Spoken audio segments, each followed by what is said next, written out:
Hello and welcome to our NCERT complete cover series, जिसमें आज का हमारा चैप्टर है क्लास 6 की हिस्ट्री का 4th चैप्टर। और इस पूरे चैप्टर के कॉन्सेप्ट को हमने क्वेश्चन आंसर फॉर्म में इस वीडियो में शामिल किया है। इसके अलावा इस चैप्टर के सारे पीडीएफ नोट्स आपको डिस्क्रिप्शन में मिल जाएंगे और इस पूरी बुक के सभी चैप्टर्स के अन्य पीडीएफ नोट्स और सारे वीडियोस और हमारे अन्य सारी सीरीज सबका लिंक आपको डिस्क्रिप्शन में मिल जाएगा। तो इस तरह के यूजफुल सीरीज देखने के लिए आप हमारे चैनल को सब्सक्राइब करके बेल को ऑल आइकन पर सिलेक्ट कर लें, ताकि आपको हमारे सारी सीरीज सारी वीडियोस का नोटिफिकेशन सबसे पहले मिलता रहे। तो बिना देरी के स्टार्ट करते हैं आज का चैप्टर। वेलकम टू संकल्प फॉर टीचिंग करियर। लें ऐसा संकल्प जो आपको कामयाब बना दे।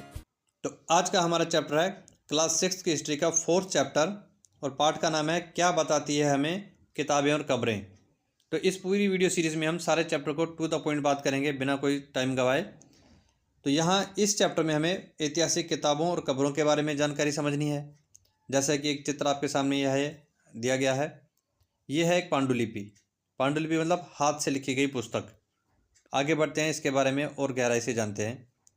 पहला क्वेश्चन है, 4 वेदों के क्या नाम है। मतलब इस चैप्टर में हम जब पहला कॉन्सेप्ट पढ़ते हैं तो वेदों के बारे में जानकारी वहाँ दी गई है। तो इसलिए सबसे पहले हमें वेदों के 4 नाम जो हैं वो पता होने चाहिए। कौन कौन से हैं? वेद 4 हैं, ऋग्वेद, यजुर्वेद, सामवेद व अथर्ववेद। ये हिंदू धर्म के 4 वेद हैं जिनको अच्छे से आपको याद कर लेना है। दूसरा क्वेश्चन है, ऋग्वेद के बारे में आप क्या जानते हैं। तो 4 वेद में से जो पहला वेद है ऋग्वेद, उसके बारे में अब हम जानने वाले हैं। इसका फर्स्ट पॉइंट है, ऋग्वेद सबसे पुराना वेद है जिसकी रचना लगभग 3500 साल या 1500 ईसा पूर्व पहले हुई थी। मतलब इसकी रचना का काल है, ये कितने साल पहले इसकी रचना हुई थी। दूसरा पॉइंट है, ऋग्वेद में 1000 से ज़्यादा प्रार्थनाएं हैं जिन्हें सूक्त कहा गया, जिसका मतलब है अच्छी तरह से बोला गया। अब आपको हर चैप्टर को पढ़ते हुए 2 मेन फोकस अपने रखने हैं। पहला मेन फोकस आपका रहना चाहिए कि आप जो भी क्वेश्चन पढ़ रहे हैं उसके आंसर का मेन कॉन्सेप्ट क्या है, मतलब क्या है, इस चीज़ पे ध्यान देना है।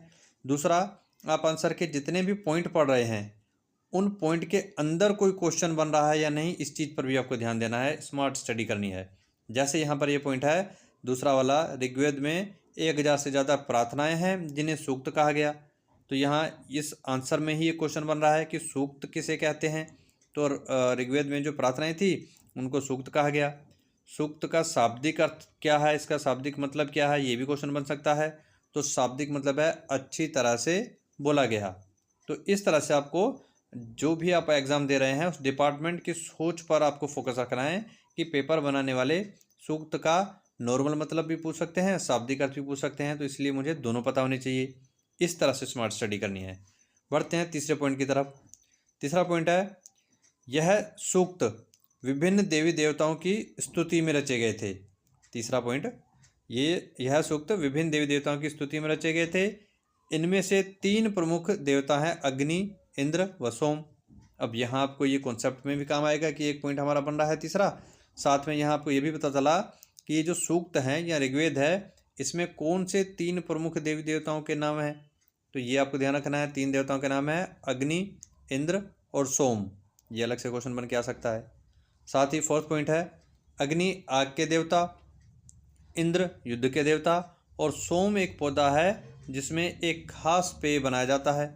तो ये आपको ध्यान रखना है। पॉइंट में भी आपका एक पॉइंट बन रहा है, साथ में कई क्वेश्चन बन गए कि आग के देवता को ऋग्वेद में क्या कहा गया है, अग्नि, है ना। युद्ध के देवता को क्या कहा गया है, इंद्र।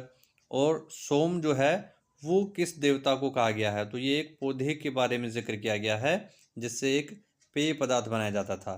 तो इस तरह से हर एक पॉइंट में भी कई सारे क्वेश्चन बन रहे हैं। आपको स्मार्ट स्टडी करते हुए हर एक पॉइंट का क्या क्वेश्चन बनता है उसको ध्यान में रखना है।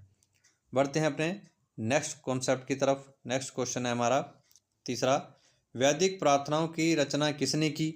तो ये जिक्र किया गया है आपके एनसीईआरटी किताब में 6th में कि वैदिक प्रार्थनाओं की रचना ऋषियों व कुछ एक रचना महिलाओं ने भी की थी। तो आजकल जो एग्ज़ाम में क्वेश्चन आ रहे हैं वो 2-2, 3-3 कथन लेकर के आ रहे हैं। जैसे क्वेश्चन आ सकता है कि वैदिक प्रार्थनाओं की रचना किसने की। ऑप्शन 1 में ऋषियों ने, ऑप्शन बी महिलाओं ने, ऑप्शन सी में हो ऋषियों व महिलाओं दोनों ने मिलके की। तो जिन्होंने इस पॉइंट को अच्छे से पढ़ा है वही वहाँ पहचानेंगे ना कि हाँ ऋषि और महिलाएं दोनों थी। लेकिन आपने पढ़ा नहीं है तो ज़्यादातर विद्वान लोग ये सोचते हैं कि ऐसा काम तो ऋषि मुनि करते थे, लगा देते हैं ऋषियों पे टिक, तो वहाँ आपकी गलती हो जाती है। इसीलिए इस तरह के पॉइंट को आपको स्मार्ट स्टडी में ध्यान में रखना है कि जो एनसीईआरटी में दे रखा है वो सब हमें पता होना चाहिए। क्वेश्चन कहीं से भी हो तो आपका आंसर बिल्कुल ना छूटे। नेक्स्ट क्वेश्चन की तरफ बढ़ते हैं। फोर्थ क्वेश्चन है, ऋग्वेद की भाषा कौन सी थी? तो ऋग्वेद की भाषा वैदिक संस्कृत कहलाती है। ये सिंपल क्वेश्चन है। पांचवा क्वेश्चन, भारतीय भाषाओं को कितने भाषा परिवारों में बांटा गया है? कितने में हो तो आंसर है 4। भारतीय भाषाओं को 4 भाषा परिवारों में बांटा गया है। अब ये चारों क्या हैं, इनके बारे में पढ़ लेते हैं। पहला है भारतीय भाषा परिवार। उत्तर भारत में भारतीय यूरोपीय भाषाओं का मिश्रण, इसको भारतीय भाषा परिवार कहते हैं, आर्य भाषा परिवार भी कहते हैं। तो उत्तर भारत में जो भाषाएं बोली जाती हैं उन सबको मिला के एक परिवार में वर्गीकृत किया गया है, भारतीय भाषा परिवार। दूसरा है द्रविड़ भाषा परिवार, मतलब दक्षिण भारत की भाषाएं, तो दक्षिण भारत की भाषाओं को मिला के ये नाम दिया गया है। तिब्बत बर्मा भाषा परिवार, तो तिब्बत में बर्मा में कौन सी आती हैं? पूर्वोत्तर भारत की भाषाएं, जिसमें तिब्बत क्षेत्र आता है, बर्मा और उसके हमारे पड़ोसी जो राज्य हैं असम, मेघालय, मणिपुर, अरुणाचल प्रदेश, नागालैंड, मिजोरम, त्रिपुरा, इस तरह के राज्यों के जो भाषाएं हैं उन सबको तिब्बत बर्मा भाषा परिवार में वर्गीकृत किया गया है। और लास्ट और फोर्थ है ऑस्ट्रो एशियाटिक भाषा परिवार, इसमें मध्य भारत की भाषाएं शामिल है। तो ये हैं भारत की भाषाओं के प्रमुख 4 परिवार। नेक्स्ट छठा क्वेश्चन है हमारा, शुरुआत में वेदों का अध्ययन कैसे होता था? शुरुआत का मतलब है जिस टाइम पर वेदों की रचना की गई, तो क्या उस समय भी वेदों की पढ़ाई वैसी होती थी जैसी आज होती है? ऐसा नहीं था, क्योंकि इसका आंसर है उच्चारण एवं श्रवण माध्यम से। मतलब स्टार्टिंग में वैदिक काल के टाइम में ही जब ये वेदों की रचना इनका अध्ययन चल रहा था, तो किताबों में ये पढ़ाई नहीं होती थी, इसमें उच्चारण और श्रवण माध्यम से। उच्चारण का मतलब जो गुरु थे वो उच्चारण करके, मतलब बोल करके इन वेदों का ज्ञान अपने शिष्यों को देते थे, और फिर इनसे उसके बारे में श्रवण मतलब सुन करके उसकी जांच की जाती थी कि किसका ज्ञान किस लेवल तक पहुंचा है। तो कुल मिला के ये उच्चारण श्रवण ये ही माध्यम थे वेदों के अध्ययन का। ये था 6th question. Next 7th question है, ऋग्वेद में विश्वामित्र किन 2 नदियों से वार्तालाप कर रहे हैं? तो ये भी कॉन्सेप्ट एनसीईआरटी में है कि विश्वामित्र जो हैं, एक बॉक्स में दी गई जानकारी है ये कि उसमें विश्वामित्र व्यास व सतलुज नदियों से बात कर रहे हैं। तो ये क्वेश्चन बन के आ सकता है कि किन 2 नदियों से बात हुई। 8वां क्वेश्चन है, ऋग्वेद को पहली बार कब, किसने व किस माध्यम में लिखा? तो ये अपने आप में क्वेश्चन में ही पता चल गया हमें, 3 क्वेश्चन बन गए, कब, किसने और किस माध्यम से।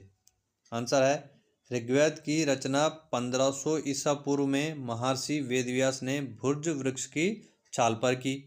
मतलब कब की? 1500 ईसा पूर्व में। किसने की? महर्षि वेदव्यास ने। किस माध्यम के ऊपर की? भुर्ज वृक्ष की छाल के ऊपर इसको लिखा गया। तो ये तीनों आपको पॉइंट ध्यान रखने हैं ऋग्वेद के संदर्भ में। नेक्स्ट 9वां क्वेश्चन है, वैदिक काल में युद्ध किन चीज़ों के लिए लड़ा जाता था? अब बातें तो ये साधारण है, लेकिन हमें एनसीईआरटी को पूरा कवर करना है, तो एनसीईआरटी में जो पॉइंट दिए गए हैं वो सारे याद रखने हैं कि युद्ध किन किन चीज़ों के लिए लड़ा जाता था वैदिक काल में। मवेशियों के लिए, मवेशी मतलब पशुओं जानवरों के लिए, जमीन के लिए, जल के लिए, लोगों को बंदी बनाने के लिए, मतलब लोगों को अपना गुलाम बनाने के लिए। 5वां है, युद्ध में जीते गए धन का कुछ भाग सरदार को, कुछ हिस्सा पुरोहित को तथा शेष धन आम लोगों में बांट दिया जाता था। मतलब युद्ध में जो भी लूटपाट करके धन आता था वो इस हिसाब से बांटा जाता था। बढ़ते हैं अपने नेक्स्ट 10वें क्वेश्चन की तरफ। 10th क्वेश्चन है, यज्ञ में किन किन चीज़ों की आहुति दी जाती थी? तो ये भी एनसीईआरटी का ही कॉन्सेप्ट है, आहुतियों के बारे में जिक्र किया गया है। तो कौन सी आहुति दी जाती थी? यज्ञ में घी, अनाज व कभी कभी जानवरों की भी आहुति दी जाती थी। तो ये आपको याद कर लेना है अच्छे से। 11वां क्वेश्चन, ऋग्वैदिक काल में सेना कैसे बनती थी? तो ये सेना के बारे में कॉन्सेप्ट बड़े अच्छे से समझ लो। ऋग्वैदिक काल में कोई स्थायी सेना नहीं होती थी, ये मेन पॉइंट है, इसलिए मैंने कहा इसको अच्छे से समझ लो कि कोई स्थायी सेना जैसे आजकल होती है ऐसी तो कोई सेना होती ही नहीं थी ऋग्वैदिक काल में।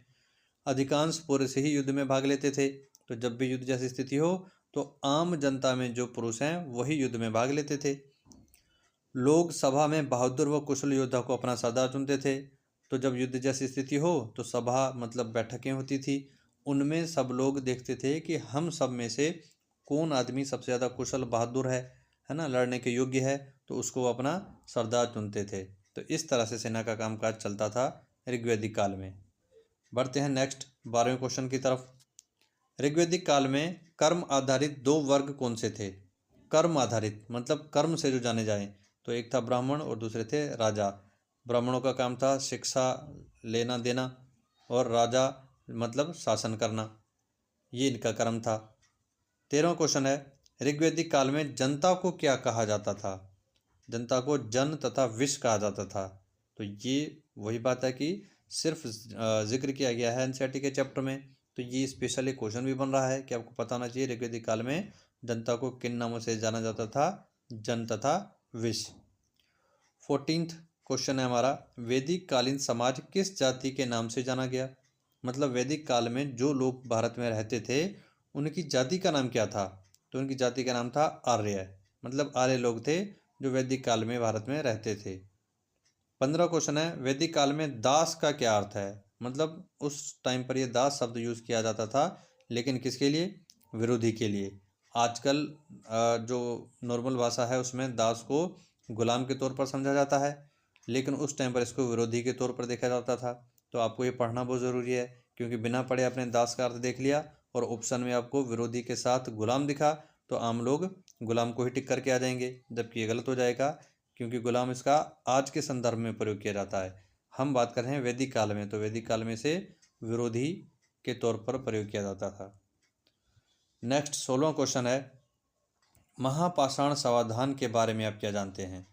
तो ये एक नई और इंटरेस्टिंग चीज़ है जो जानना आपके लिए ज़रूरी है। महापाषाण समाधान, तो ये क्या था? देखो, महापाषाण समाधान यानी कब्रों को शिष्ट कहा जाता था। एक तो समाधान शब्द का मतलब होता है शवों को रखने वाला स्थान, मतलब कि कब्रें। महापाषाण का मतलब पाषाणों से, मतलब बड़े बड़े पत्थरों से बनाई गई कब्रें, इसको कहते हैं महापाषाण समाधान। इसको शिष्ट कहा जाता था उस टाइम पर। दूसरा पॉइंट है, महापाषाण कब्रों को बनाने की प्रथम लगभग 3000 साल पहले शुरू हुई। इस पॉइंट में थोड़ा सा मिस्टेक है, महापाषाण कब्रों को बनाने की जो प्रक्रिया थी वो लगभग 3000 साल पहले शुरू हुई।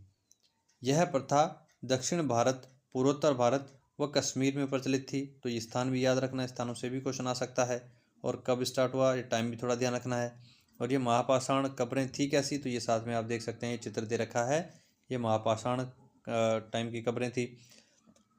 इनमें आप देख सकते हो कि ये बीच में जो खाली स्थान है शवों को रखने के लिए, इसके साथ में ही एक आपको सर्कल सा दिखाई दे रहा होगा यहाँ पर, ये इसके बीचों बीच एक पाइप नुमा एक रास्ता है जो यहाँ से बाहर खुलता है। फिर इसको पहले इन पत्थरों से मतलब कवर किया गया है, फिर दूसरे पत्थरों के डिज़ाइन से कवर किया गया है, फिर तीसरी डिज़ाइन से कवर किया गया है, फिर अंततः चौथी डिज़ाइन से, मतलब चारों ओर से इसको कवर किया गया है और एक रास्ता बनाया गया है। तो इसमें प्रोसीजर ये होता था कि यहाँ तो पूरा का पूरा समूह लोगों का एक साथ दफनाया जाता था, यहाँ कोई पूरा परिवार भी एक साथ हो सकता था। अब जैसे कुछ लोगों की डेथ पहले हो गई तो उनको इस रास्ते के माध्यम से यहाँ पर रखा जाता था, फिर रास्ता बंद किया जाता था। फिर कुछ सालों बाद किसी और की डेथ हो गई तो फिर से उसी रास्ते से लेकर के दूसरे शव को भी इसी कब्र में डाला जाता था, फिर तीसरे चौथे। तो इस तरह से इन कब्रों में शवों के समूह एक साथ मिले हैं। तो ये थोड़ा अलग तरह की जानकारी है जिसे महापाषाण समाधान कहते हैं, इसलिए आपका इसको समझना भी इम्पोर्टेंट है। इसी का 4th और 5th पॉइंट भी है। 4th पॉइंट है, मृतकों के साथ दफनाए गए काले लाल मिट्टी के बर्तनों को ब्लैक एंड रेडवेयर कहा गया। तो ये भी क्वेश्चन आ सकता है ना, ब्लैक एंड रेडवेयर किसे कहा गया? तो मृतकों के साथ मतलब शव जो होते थे उनके साथ जो बर्तन मिट्टी के दफनाए जाते थे उन्हीं को ब्लैक एंड रेडवेयर कहा गया। 5वां क्वेश्चन है, इन कब्रों में शवों के साथ पत्थर व लोहे के औजार, सोने के गहने व घोड़े के कंकाल भी मिले हैं। मतलब उस टाइम की शायद ये परंपरा रही होगी कि ये लोहे के औजार, सोने के गहने और घोड़े के कंकाल इत्यादि ये भी दफनाए गए थे साथ में। तो ये सब महापाषाण समाधानों की विशेषताएं हैं, आपको ध्यान रखनी है। नेक्स्ट 17वां क्वेश्चन है हमारा, और क्वेश्चन है, वैदिक काल में सामाजिक असमानता की जानकारी कैसे मिली? मतलब उस टाइम पर सामाजिक असमानता थी या नहीं, इसकी जानकारी हमें कैसे मिली? तो आंसर में पहला पॉइंट है, कहीं कहीं एक कब्र की तुलना में दूसरी कब्र में ज़्यादा चीज़ें मिली है। तो ये क्या है, ये एक सामाजिक असमानता ही तो है। सामाजिक असमानता का मतलब है कि क्या उस टाइम पर समाज में कुछ भी भिन्नता थी या पूरा समाज एक जैसा था। अब पूरा समाज तो कभी भी एक जैसा नहीं हो सकता। अलग अलग लोगों की सोच अलग होती है, रीति रिवाज अलग होते हैं, रहना सहना अलग होता है, पहनना अलग होता है, संस्कृति त्यौहार अलग होते हैं। तो इस तरह के हमें क्या सबूत मिले हैं जिससे हमें पता चले कि समाज में कुछ विभिन्नता थी, कुछ चीज़ें अलग अलग थी। तो उसका पहला सबूत यह है कि कहीं एक कब्र की तुलना में दूसरी कब्र में ज़्यादा चीज़ें मिली है। मतलब कुछ कब्रों में जहाँ ज़्यादा चीज़ें मिली है, हो सकता है उनकी परंपरा यही रही होगी, ज़्यादा चीज़ें डाल दो कब्र में। और जहाँ कम मिली है, इसका मतलब वहाँ परंपरा कम चीज़ों की थी। तो ये थी एक सामाजिक असमानता। दूसरा है, जैसे ब्रह्मगिरी की एक कब्र में शव के साथ 33 सोने के मनके और शंख मिले हैं, जबकि अन्य कब्रों में सिर्फ मिट्टी के बर्तन मिले हैं। तो ये क्या है, सामाजिक असमानता है कि कहीं तो बहुत ज़्यादा चीज़ें मिल रही है कब्र में, कहीं कुछ ही बर्तन मिल रहे हैं। तो ये अलग अलग समाज की सोच थी। तीसरा है, यह समाज में भिन्नता को दर्शाता है कि कुछ लोग अमीर थे तो कुछ लोग गरीब। जो अमीर थे वो ज़्यादा महंगी और ज़्यादा चीज़ें शवों में डाल रहे थे साथ में, और जो कम लोग अमीर थे या गरीब थे वो कम ही चीज़ें डाल रहे थे। बढ़ते हैं नेक्स्ट क्वेश्चन की तरफ। 18वां क्वेश्चन। 18वां क्वेश्चन है, इनाम गांव की विशेष कब्रों का वर्णन कीजिए। इनाम गांव जो कि एक स्थान का नाम है, वहाँ की विशेष कब्रें क्या थी। तो फर्स्ट है, इनाम गांव भीमा की सहायक नदी घोड़ के किनारे एक जगह है।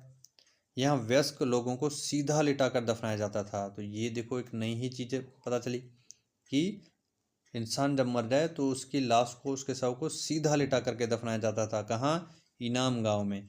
तो इस तरह से जानकारी को जब आप समझते हो तो उसको उसी टाइम दिमाग में बिठाया करो कि इस तरह की कुछ नई चीज़ करने वाले लोग कौन थे, इनाम गांव वाले। तो ये जब आपको तुरंत दिमाग में बैठ जाएगा ना, इनाम गांव वाले लोग सीधा दफनाते थे, तो एग्जाम में जल्दी पहचान जाओगे आप। उसके अलावा फर्स्ट पॉइंट में इनाम भीमा की सहायक नदी घोड़ की किनारे, ये भी क्वेश्चन आ सकता है, इनाम गांव किस नदी के किनारे था, घोड़ नदी के किनारे। या ये किस नदी की सहायक नदी थी, भीमा नदी की। तो ये आपको ध्यान रखना है साथ में, और भी क्या क्वेश्चन बन सकते हैं हर एक आंसर में। बढ़ते हैं नेक्स्ट क्वेश्चन की तरफ। 19वां क्वेश्चन है हमारा, चरक कौन थे। लगभग 2000 वर्ष पहले चरक एक प्रसिद्ध वैद्य थे। तो ये पता चल गया कि एक प्राचीन काल में वैद्य थे जिनका नाम था चरक, जिन्होंने चिकित्सा शास्त्र पर चरक संहिता नामक किताब लिखी। तो ये भी आ सकता है, चरक संहिता किताब किसने लिखी, चरक नामक वैद्य ने। दूसरा है नेक्स्ट, तीसरा पॉइंट, इसमें उन्होंने बताया कि मनुष्य के शरीर में 360 हड्डियां हैं।